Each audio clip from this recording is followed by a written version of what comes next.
So a long-standing question in the philosophy of science is what makes a grouping or a collection of objects into a kind? And here we can distinguish two approaches, a metaphysical and an epistemic one. On the metaphysical approach, what makes something a kind is the fact that it corresponds to a real distinction in nature.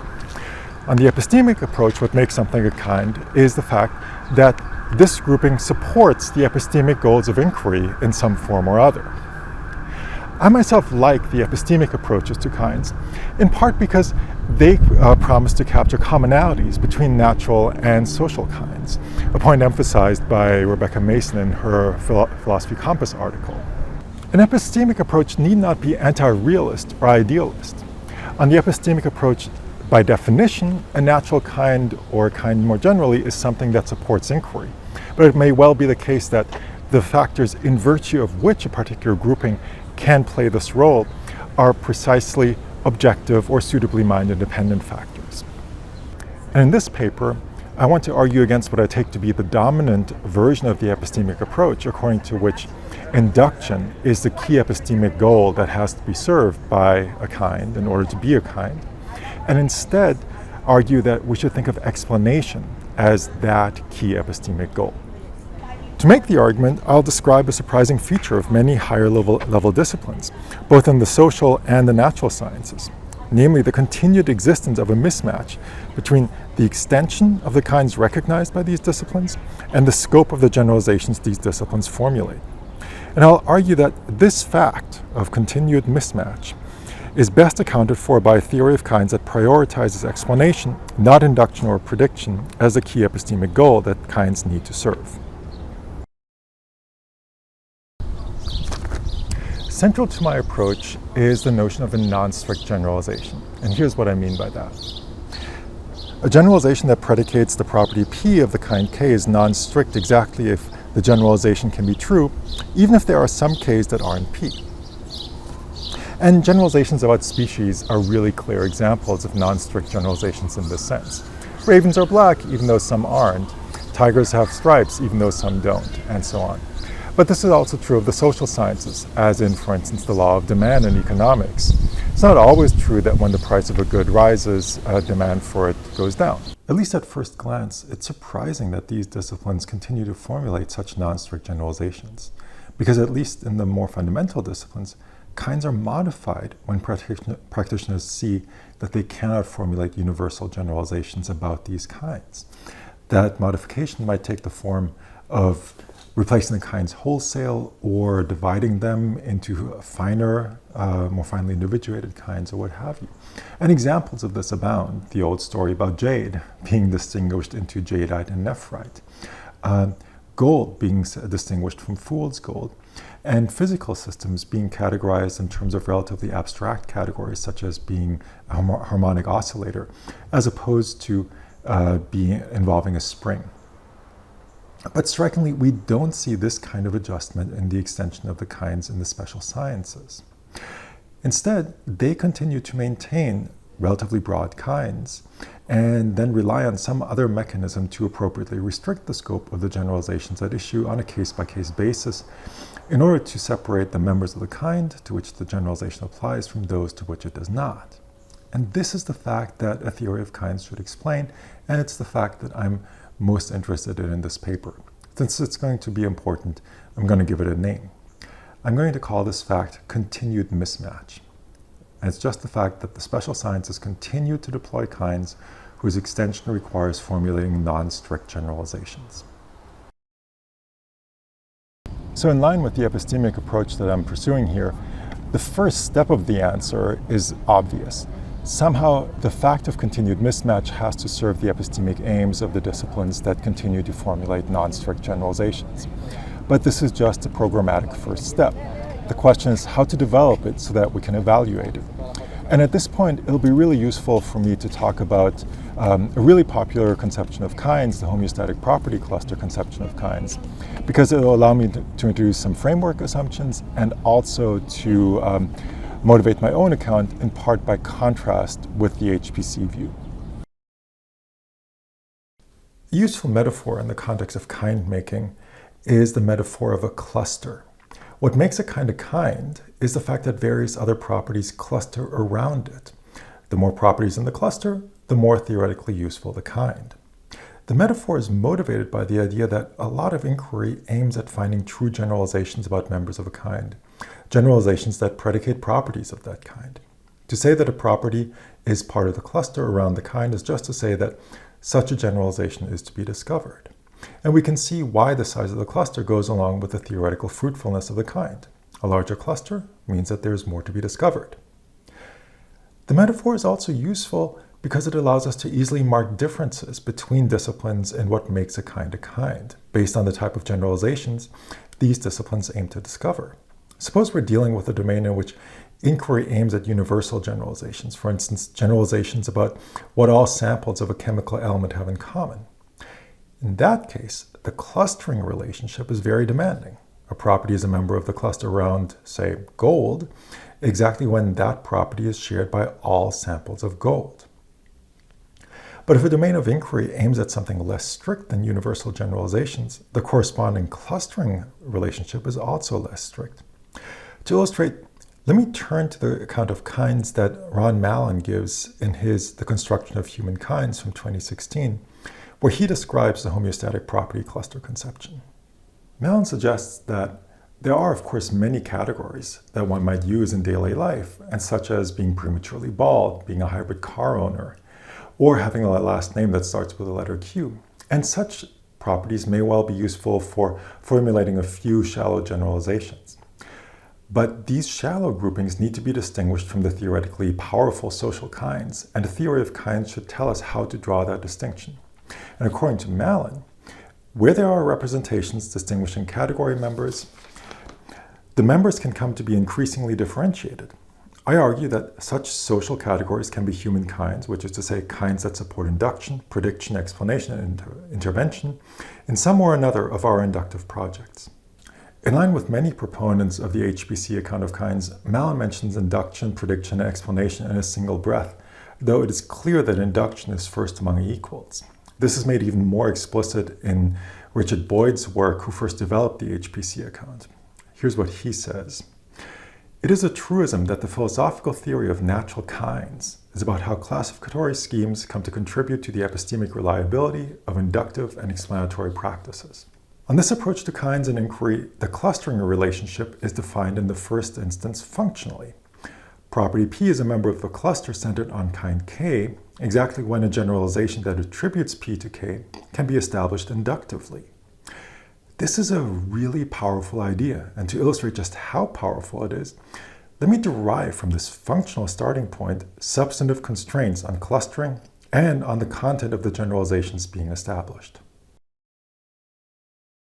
For the purposes of this argument, I'll understand induction to be an inference in which a sample of a population is investigated, and the result of that investigation is then projected to the population as a whole. To take an example of Boyd's, one might investigate a few samples of salt of sodium, see that these samples burn yellow, and conclude that all salt of sodium burns that color. Induction in this sense is a somewhat narrower notion than just non-demonstrative inference, since induction in this sense does not include adjusting one's credences about the composition of an urn filled with balls on the basis of random draws from that urn. So what's required for a kind to support induction in this sense? One necessary condition is that a randomly selected sample of a population should reflect a property that is accurately projected to the kind as a whole.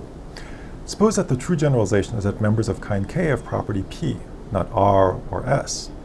Well then, a randomly selected sample of Ks should all, or at least mostly, have property P, not R or S, so that the property of the sample, when projected to the kind as a whole, leads to the correct prediction. To wit, that Ks have P. And that in turn holds only if most members of the kind have P. So correspondingly, a generalization attributing P to Ks is true only if most Ks are P. On a view that accords supporting induction pride of place, then, we have mirroring constraints on clustering and the content of generalizations. In fact, because we can derive these mirroring constraints on clustering and the content of generalizations, we can see that confirming generalizations via induction and drawing inferences from them for the purposes of prediction go together. If a generalization is confirmed inductively, it can be used to predict, with a confidence better than even odds, that a randomly selected member of the kind will conform to that generalization. So to summarize, I want to mark out the constraint on clustering that emerges from the inductive conception, since this will be useful by way of contrasting my own account later. I'm going to call it induction clustering. P is part of the cluster centered on K, if and only if most Ks have P. The induction-first account that I've been sketching also has an account of continued mismatch, and it's simply this. By identifying a kind around which one can formulate non-strict generalization, one can identify a kind that is inductively very fruitful. And therein lies the power of continued mismatch. We're trading off the level of confidence in any given prediction against being able to make many such predictions. Now, crucially for our purposes, this explanation for why continued mismatch comes with an assumption we've already taken note of, but it's important, and so I want to emphasize it. The assumption is that generalizations about a kind reflect what is true of most members of that kind. And this is the assumption I'm going to challenge now. Membership in many social groups is often an explanatorily important factor. That's true both of transitory groups and of more permanent, ubiquitous ones. To focus our discussion, let's just restrict our attention to the role that widely believed stereotypes about members of a group can play in shaping action. And crucially for my purposes, what almost all members of a group have in common is the fact that they have to respond to such stereotypes, even as there is quite a bit of variation in how any member of the group responds to them. Even so, it can still be an important insight that there are patterns in these responses, even if no one response is the statistically dominant one. Consider the gendered division of labor, how heterosexual couples allocate the roles of breadwinner and homemaker among themselves. As my colleague Gina Schouten describes, there are some quite clear and clearly gendered patterns. It seems very plausible that expectations about gender roles or widely held beliefs about the willingness to give up family time to spend more time at work play an important role in at least some cases. Against this background, consider the generalization 1. Women hold jobs that allow for lots of schedule flexibility. Now, I think that 1 is true, and I hope you do too. In addition to the intuitive judgment that this claim is correct, we should also note that 1 can be important for us to get right, even if it doesn't hold in the majority of cases, because it embodies the result of an important set of factors at work. And now we have an immediate conflict with the induction-first approach to inquiry that I presented before. According to that approach, a generalization is true only if most members of the kind conform to it. Yet I hope to have convinced you that 1 is true even if it doesn't apply to most members of the kind. This type of example motivates my interest in an alternative way of spelling out the clustering metaphor of kind-making. My alternative is directly suggested by the example we've seen so far. It's a different way of analyzing the clustering relationship. I propose what I'm going to call explanation clustering. P is part of the cluster around K relative to discipline D, just in case the presence of P among Ks can be explained by appeal to the explanatory strategies associated with D. It's perhaps easiest to understand what's going on with this definition by going back to 1. I asked you to share my sense that 1 is true, and I supported that intuitive sense by observing that 1 embodies an insightful generalization insofar as there's an insightful explanation for why the members who conform to the generalization do so, i.e., why the women who choose flexible hours do so. And these grounds for recognizing that 1 is true remain even if it were to turn out that the explanation I gestured at doesn't apply to the majority of women. Now, we can get from that point to explanatory clustering by unpacking what's involved in the idea of being insightful. It's not just a matter of there being some explanation or other for the presence of a property among members of a kind, for the fact that there are some women who pick flexible schedules. That would be true of just about any property you could think of. What makes 1 explanatorily insightful is the fact that an explanation of a certain type is available, one that appeals to the role of gendered expectations in shaping the space of incentives and options within which women are operating. This style of explanation is characteristic of sociology, and that's why 1 is sociologically insightful. The definition of explanatory clustering is just a generalization of this line of thinking. Now, this account only mentions explanation. Where does it leave induction? It seems clear that all inquiry aims at multiple goals, including induction, prediction, and explanation. So my focus on explanation is not meant to deny that induction is important in epistemology and in scientific inquiry. It only means to deny that induction is crucial to kind-making. So let me expand on this. On the induction-first approach, induction and prediction determine membership in the cluster centered on the kind. If the generalizations that are inductively confirmed can also be explained in interesting ways, well, so much the better. But the availability of such explanations is a bonus from the perspective of kind-making. It's not required. On the explanation-first approach, this relationship is inverted. Clustering, and hence the status of a kind as a kind, is determined by the availability of explanations that fit within the strategies deployed by the science. One may then ask how frequently any such explanation applies among members of a kind, perhaps in the context of deciding where to make an intervention. But resolving this further question of how widely the explanation applies is a question that arises at one remove from the status of a kind. The explanation-first approach that I've been developing also offers a distinctive answer to our original question. Why do we see continued mismatch in the special and social sciences?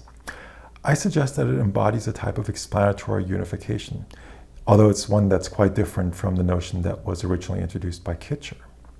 This new kind of unification captures the fact that all members of a kind share at least one of two explanatory similarities, and perhaps both. First, there are some explanatory factors shared by all members of the kind. In this case, that might be the fact that all members of the kind, i.e. all women, react to the existence of gendered expectations about how to deal with the demands of work in the home in relation to work outside the home. Second, there may be some explanatory factors with respect to which members of the kind differ, such as the availability of different employment options or the presence of role models in the immediate family. But for many and perhaps all members of the kind, these different factors can be cited in explanations that are instances of a single set of explanatory strategies characteristic for the discipline. This is, I believe, an interesting form of explanatory unification that's worth studying more deeply. Thank you.